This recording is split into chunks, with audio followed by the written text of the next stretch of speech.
want to deploy IPv6 or some of the common reasons not to deploy IPv6. I'm going to have a high-level technical overview of IPv6, a few slides that say, well, this is IPv6, this is how many bits are in it, and things like that. I'm going to talk about deployment and security concerns, and actually my security concerns will probably be intermixed through all the slides. I'm a network engineer primarily, but a lot of things I'm talking about are security-focused, things that if I was a security expert, I would be concerned about. And then I'm going to talk a little bit about how we're going with IPv6, how deployment is going, and a little bit about World IPv6 Day, which was last year, and then World IPv6 Launch, which is coming up real soon now. So I did this presentation to some totally non-technical people, so I have a couple of introductory slides that I did for these people, and I'll throw them in. But anyway, I've raised this presentation XG for excessive geekiness. Now, after seeing the last presentation, this really doesn't apply. I mean, if you can come any place to be geeked out, it's got to be here. Some viewers may be offended by excessively technical nature of this presentation. Viewer discretion is advised. So also one of my basic slides is IPv4 is Internet Protocol version 4. This is the legacy Internet protocol that almost everyone is using exclusively. So, and then there's this thing called IPv6, which is the Internet Protocol version 6. This is the next generation Internet protocol that everyone should be using, but isn't. So let me ask, how many people here actually have IPv6 in their network today? Do you have IPv6 configured on your routers? Yep. Is it up on your website? No, different team. Okay. But does your company have IPv6 on their lead website? No. No? Okay. Okay, we're getting there. We're perfectly happy to remove it if they ever get around to turning the website on. Yeah, okay. Do you count dual stack? So I'm counting two people, what? Do you count dual stack as IPv6? So when you say, okay, so I'm trying to avoid trick questions. Trick questions come later. Yeah, like pure IPv6 or dual stack? Yeah, dual stack. I mean, pure IPv6, I don't think very many people at all are doing pure IPv6. The internet's broken if you try pure IPv6. Well, I know, both people can see the website if we put it on just IPv6, but... So I'm counting two people here who actually have IPv6 up and running on their network. So my definitions still apply, and they probably will apply for some time. Well, we only stood it up for IPv6 Day. Okay. I mean, just, hey, look, we're here. You turn it off. No, it's still running. It's just, you know. Yeah. Reason they put it up. Well, that's good. So a lot of people brought it up for IPv6 Day last year and promptly turned it back off. So what is this thing about? Okay, IPv6. So when the internet was designed, it was a research project, which means very few numbers of users, not a lot of addresses. In the early 1990s, the internet started growing at an insane rate for a research project. And it became obvious that there really just weren't enough addresses to go around with IPv4. I mean, gee, there were only 4 billion addresses, and they were really poorly allocated. So to address this, the IETF, the Internet Engineering Task Force, chartered an effort to build the next generation Internet protocol, which would have more addresses. And it became known as IPv6 and was announced in 1994. So the good news is that IPv6 represents some of the best engineering thoughts of 1994. The bad news is that IPv6 represents some of the best engineering thoughts of 1994. So the internet was a much different place in 1994. Very different. It was much smaller. The IPv4 internet has essentially been following the whole growth of the internet, and there have been security attacks, some which have been detected before they became issues, some not. Those have been addressed. Now, IPv6 has had relatively almost non-existent deployment since 1994. So you have what I want to call IPv4, which has been addressed as far as security issues. For IPv6, there are security issues definitely weighing for us here, and it's much better than it was, let's say, 3 or 4 years ago, but there's still issues out there. So, so I saw a presentation in 1996 by one of the developers of IPv6 named Steve Deering. And he said, well, geez, you should expect routers will be supporting IPv6 any day now. You'll have widespread deployment of IPv6 within 2 years.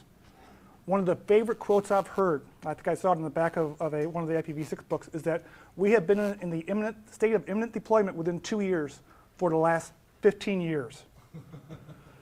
It just hasn't happened. So what did happen? In 1994, this concept of NAT was very new, network address translation. And it's the whole idea of having a router which can essentially, you have private addresses behind this NAT box. This was huge as far as reducing the need for unique IPv4 addresses. You have whole organizations that are hidden behind NATs. The Veterans Administration is hidden behind, has all their addresses hidden behind NAT. And we're talking 100 and some thousand employees, I want to say hundreds, if not thousands of routers. You also have something called classless interdomain routing, which is, it's unimaginable to think that you didn't, at one point you couldn't do this. But in 1994, this was very hard. You had something called class routing, I want to say, where you had a class A address, a class B address, a class C address, and a class D address. A class A was a /8. I want to say the first 64 or so 0.0.0.0 through 64.0.0.0. It might be 96. I don't remember. These could only be /8s. So in your subnet, you could only have like 1 million addresses. It was very hard to break up this class format. I worked for AT&T at the time, and my office mate was actually holding the addressing for the internal R&D internet at Bell Labs. And he didn't know how to break up the /8. So they were sitting on the /8. They were doing nothing with it because they didn't know what to do with it.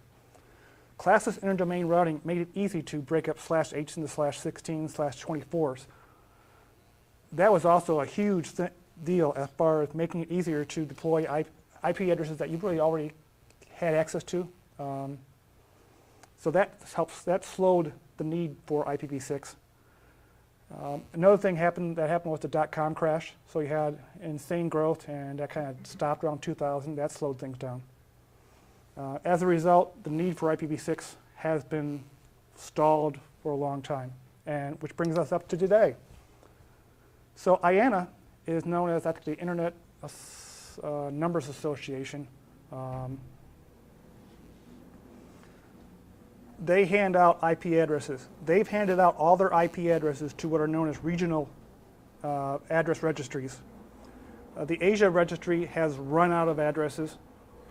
ARIN should run out in 2013. RIPE should run out sometime this summer. RIPE is Europe. They should run out sometime this summer. And the other two have until 2014. So we're reaching a point where IPv4 addresses are becoming extremely scarce. And I'll leave it at that. There are certainly ways of trying to buy addresses. There was actually a very interesting talk at the IPv6 Summit last month that talked about, well, if an address is, let's say, less than $42, you should do IPv4 addresses. If it goes beyond that, look at dual stack. And that if the addresses go beyond another threshold, you should sell IPv4 addresses. A very interesting talk. So why might you want to deploy IPv6? Well, it's all about needing more addresses. If essentially you want to do a major deployment, let's say you're a new ISP, you want a /16, you go to ARIN and they say, you're not getting a /16. You have to figure something else out. IPv6 is certainly the option, or an option I'd recommend. You could also do things like NAT and stuff like that, but I'm not recommending that. Anything else that requires lots of addresses, IPv6 is really ideal. So an example of this is mobile networking. So mobile networking, you have an address which travels with a mobile device across, I want to say, networks. This requires a lot of, I want to say, background addresses. I'm not an expert on mobile, but essentially it requires a lot of addresses. IPv6 is perfect for mobile networking. there's another example I've heard of a Boeing developing airplanes with lots of IP addresses. IPv6 makes allocation of these addresses relatively easy, and you also have scoped addressing. IPv6 eliminates the requirement for NAT, resulting in a cleaner end-to-end solution, meaning that you don't have boxes that essentially need to